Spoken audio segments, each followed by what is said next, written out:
untuk pelaksanaan PPDB pada kali ini. Yang pertama, yang paling penting Bapak Ibu tidak usah panik atau anak-anak tidak usah panik bagaimana pelaksanaannya. Yang paling penting adalah cermati aturannya dan ikuti semua tahapan-tahapan yang ada. Oke, tahapan-tahapannya. Tidak perlu buru-buru, tidak perlu paling awal karena bukan cepet-cepetan. Bukan cepet-cepetan. Lengkapi dulu semua berkas-berkas yang ada. Okay.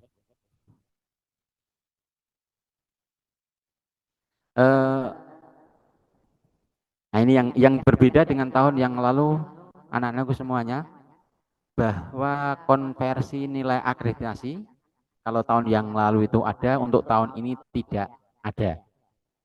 Perhitungan akhir tidak mengenal bobot akreditasi sekolah.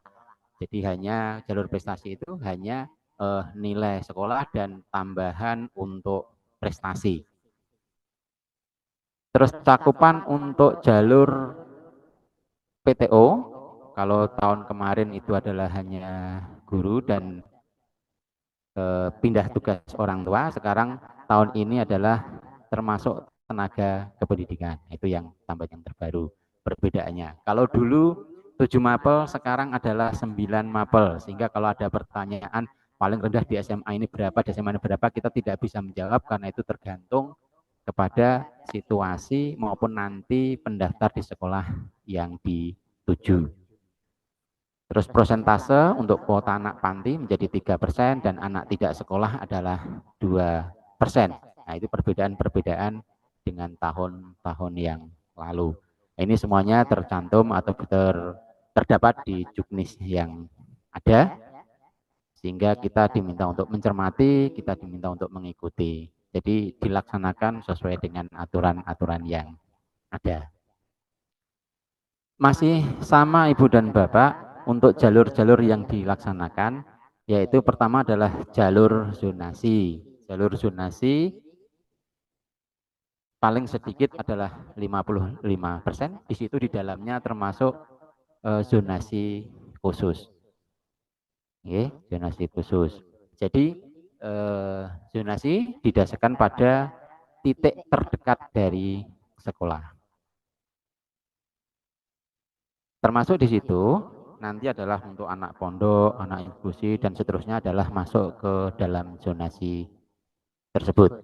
Nah, zonasi khusus diperuntukkan pada sekolah atau wilayah yang tidak terdapat sekolah negeri. Nah, sesuai dengan SK Kepala Dinas, bahwa yang masuk dalam zonasi khusus untuk SMA Negeri 1 Kayen adalah wilayah Kecamatan Sukolilo dan wilayah Kecamatan Tambak Romo, karena di dua wilayah tersebut tidak terdapat sekolah negeri. Untuk syarat-syarat zonasi dan seterusnya nanti bisa dipahami, dilihat di saku PPDB atau saku informasi yang ada yang kami berikan dari SMA Negeri 1 Kayen khususnya.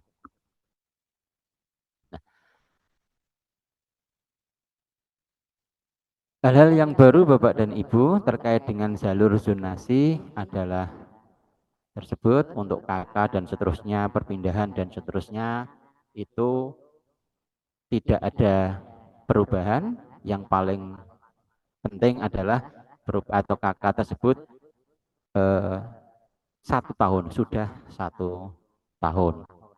Oke, setelah ada perbedaan-perbedaan nanti bisa dicantumkan, bisa dilihat sendiri.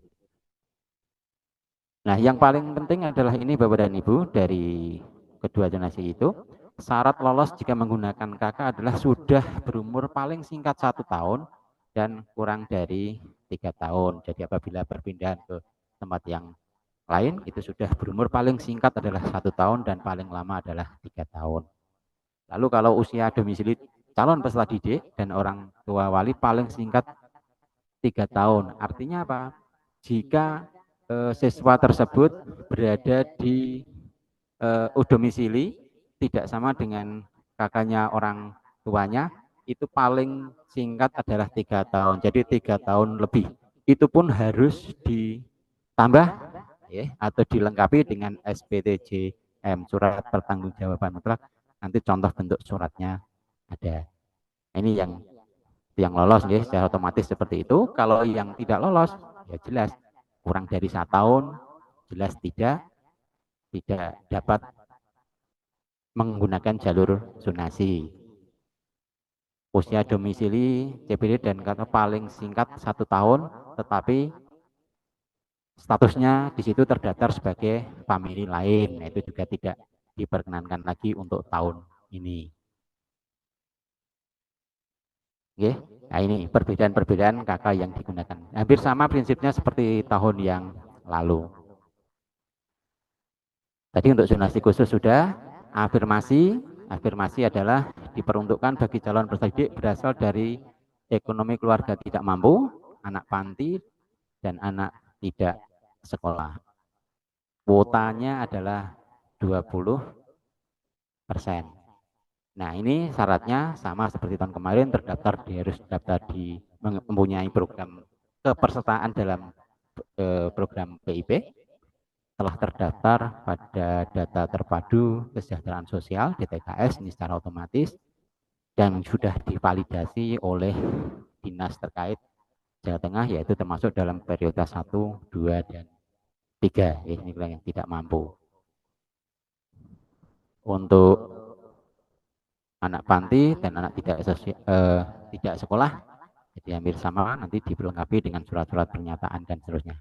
Di bagian juknis lengkap nanti persyaratan sudah kita siapkan untuk hal-hal tersebut. Untuk jalur afirmasi, untuk anak tidak sekolah paling banyak 2%, anak panti paling banyak 3%, dan siswa miskin paling banyak 15%. Tentunya hal ini harus memenuhi persyaratan tadi yang sudah dilengkapi. Untuk jalur pindah tugas orang tua, tanggal perpindahan paling lama adalah 28 Juni 2023. Jadi harus sudah maksimal 1 tahun atau sebelum tanggal ini. Kuotanya 5%, boleh anak GTT, PTT, ASN, dan seterusnya. Ini untuk jalur pindah tugas PPDB dan SMA. Jalur prestasi menggunakan nilai yang tahun kemarin 7, sekarang menjadi 9 nilai. Format nilainya sudah disiapkan. Insya Allah Bapak Ibu Kepala Sekolah dari SMP, negeri maupun swasta sudah mendapatkan format yang ada dari Dinas Induk terkait untuk menunjang ini. Karena dari Dinas Induk sudah menyampaikan itu. Hampir sama dengan tahun kemarin Bapak Ibu, untuk prestasi dan terusnya dilengkapi dengan surat keterangan dari dari kepala sekolah yang bersangkutan. Selanjutnya Bapak dan Ibu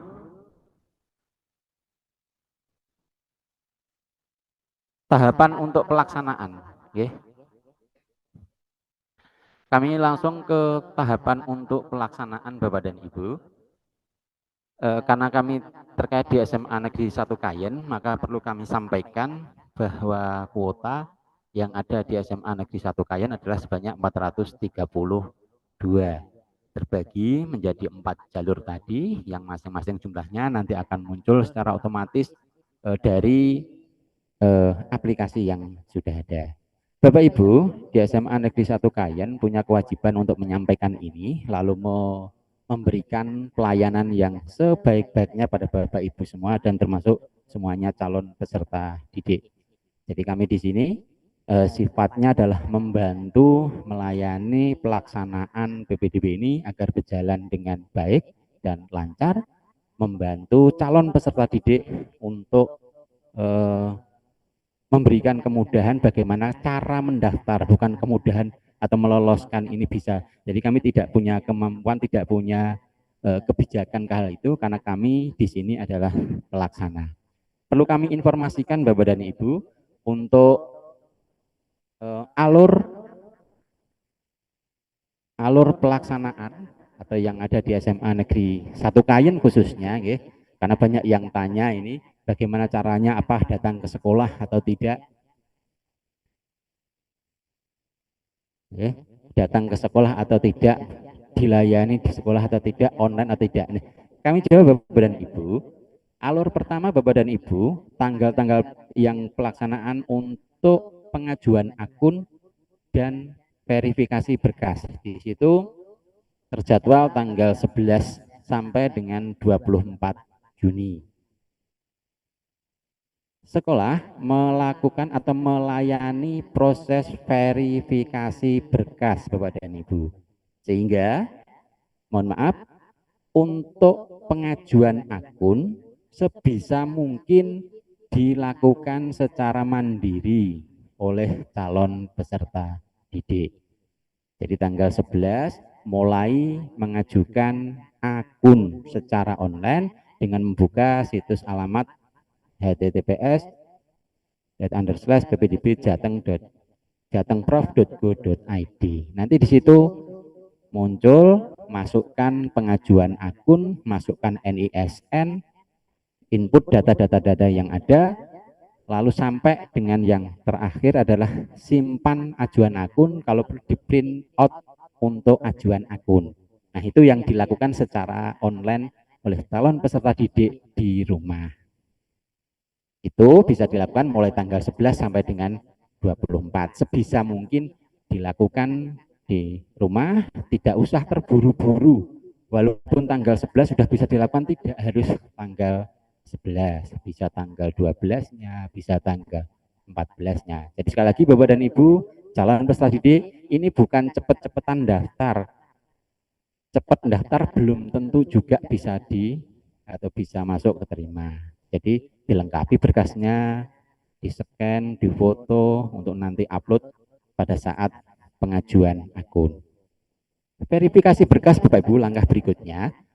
Verifikasi berkas adalah dilakukan atau pengecekan berkas dari yang panjenengan gunakan untuk mengajukan akun. Dilakukan di sekolah-sekolah terdekat. Untuk SMA Negeri 1 Kayen memberikan pelayanan itu, melakukan pelayanan itu mulai tanggal 11 sampai dengan tanggal 24. Dengan syarat nanti secara lengkap akan kita informasikan kepada calon peserta didik untuk syarat-syarat apa yang yang harus dibawa. Utamanya adalah print out pengajuan berkas. Print out pengajuan berkas. Selanjutnya untuk proses pengajuan berkas nanti verifikasi berkas, silakan kalau ingin menggunakan verifikasi fasilitas menggunakan verifikasi berkas di SMA Negeri 1 Kayen bisa datang di SMA Negeri 1 Kayen, tapi ikuti aturan yang kami buat untuk memberikan pelayanan yang maksimal. Nanti di web, IG atau SMA Negeri 1 akan disampaikan daftar nomor urutan. Jadi ini bukan urutan yang pertama pasti diterima, tidak Bapak dan Ibu atau calon peserta didik. Ini hanya untuk mengatur pelayanan yang kami berikan supaya lebih maksimal bisa melayani calon peserta didik. Nah, apa saja berkas yang disampaikan atau dibawa pada saat verifikasi nanti bisa dicermati lebih jauh apa saja.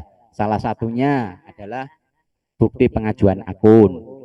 Yang kedua, surat keterangan lulus, surat keterangan nilai dari SMP ataupun MTS. Akte kelahiran, ini yang dikumpulkan adalah nanti yang fotokopi, yang asli hanya ditunjukkan untuk melihat mencocokkan kesamaannya. Dan persyaratan-persyaratan di masing-masing jalur yang panjenengan akan laksanakan. Kalau misalkan di jalur zonasi, maka di jalur zonasi yang akan yang dilengkapi berkasnya. Jangan lupa nanti untuk di-download contoh bentuk pernyataan keaslian dokumen yang sudah panjenengan. Nanti kita sediakan juga contoh, tinggal download, tinggal boleh tulis tangan dengan redaksi yang sama, boleh diketik ulang, boleh. Jadi silakan. Berkas checklist, nah itu juga bisa di-download. Nanti di akhir ini nanti kita sampaikan link-linknya sehingga panjenengan tidak kesulitan apa saja yang harus dilengkapi. Jangan lupa untuk pernyataan tadi, pernyataan keaslian dan kebenaran dokumen harus bermaterai dan ditandatangani. Jadi itu yang penting. Jadi datang ke sekolah, yang pertama adalah pengajuan akun di rumah, yang kedua adalah verifikasi di sekolah tanggal 11 sampai dengan 24 itu rentang waktunya. Setelah itu aktivasi akun juga di tanggal yang sama. Antara kisaran tanggal 11 sampai dengan 24. Nah, itu belum pendaftaran, baru verifikasi Bapak dan Ibu atau calon peserta didik. Sesudah aktivasi akun, baru nanti langkah yang terakhir adalah pemilihan sekolah. Pemilihan sekolah dilakukan mulai tanggal 24 sampai dengan tanggal 27. 24 sampai dengan tanggal 27. Nah, ini murni online, bisa dilakukan di rumah. Online dilakukan di rumah. Jadi memilih sekolah mana yang dituju, misalkan SMA Negeri 1, pilih SMA Negeri 1 Kayen, sudah memilih pantau di jalur mana panjenengan memilih, masih masuk dalam seleksi apa tidak, silakan selalu dipantau. Nanti kisaran tanggal 24 sampai dengan 27. Tanggal 28 sampai dengan tanggal 29 itu tenang, masa tenang. Artinya apa? Dari aplikasi provinsi PPDB ini melakukan validasi, melakukan urutan. Tanggal 1 Juli adalah pengumuman yang diterima PPDB di semua sekolah-sekolah negeri.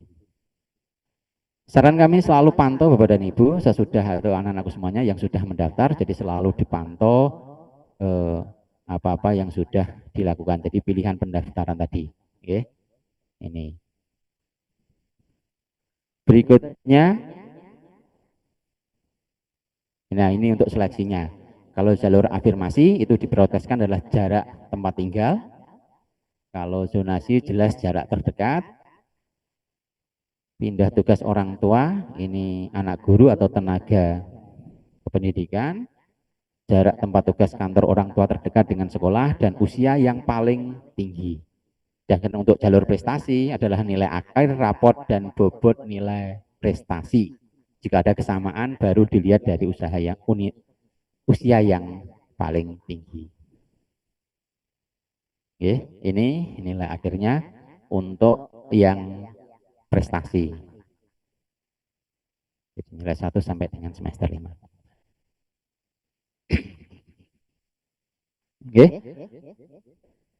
Nah, sekarang ada istilah cadangan Bapak dan Ibu. Secara prinsip yang sudah mendaftar di salah satu sekolah SMA semuanya adalah cadangan. Jadi semuanya adalah cadangan. Nah, setelah proses daftar ulang sekitar tanggal 3 sampai dengan tanggal 12 proses daftar ulang, maka sekolah akan melaporkan ke Dinas Induk siapa-siapa yang tidak melakukan daftar ulang. Jadi melaporkan ke Dinas Induk, baru Dinas Induk melakukan proses untuk memunculkan atau menyampaikan siapa yang menjadi cadangan. Itu tanggal 15 Juli dan diberikan kesempatan untuk daftar ulang tanggal 16 sampai dengan tanggal 17. Jadi itu terkait dengan daftar cadangan dan daftar ulangnya. Jadi jangan bertanya-tanya lagi nanti cadangan apa tidak. Jadi cadangan itu muncul setelah sekolah melakukan laporan kepada Dinas Induk calon peserta didik yang tidak melakukan daftar ulang. Jadi dilaporkan ke Dinas Induk, baru nanti akan Dinas Induk menetapkan siapa-siapa yang menjadi cadangan. Diambilkan sesuai Duknis, diambilkan dari jalur zonasi. Tahapannya sudah, nanti dilihat lengkap, nanti akan kami sampaikan. Nah, ini untuk akte kelahiran, usia paling tinggi 21 tahun terhitung tanggal 22 Juli tahun 2024. Jadi paling tua adalah kelahiran tahun 22 Juli 2003. Untuk SK penugasan paling lama 1 tahun dari 27 Juni berarti tanggal 27 Juni 2003 sampai dengan 27 Juni 2024 itu SK penugasannya. Untuk piagam prestasi paling singkat 6 bulan dan maksimal adalah 3 tahun dari 2007, tanggal 27 Juni 2024, berarti kisaran tanggal 28 Juni 2021 sampai dengan Desember 2023. Nah, kartu keluarga paling singkat 1 tahun dari 27 Juni, berarti tanggal KK-nya harus tanggal 28 Juni 2023. Oke. Demikian Bapak Ibu kisaran secara umum, dan yang paling penting kita memberikan pelayanan dan yang lain-lainnya itu mohon menggunakan percakapan atau WA yang menggunakan bahasa yang baik dan tidak mengandung sara.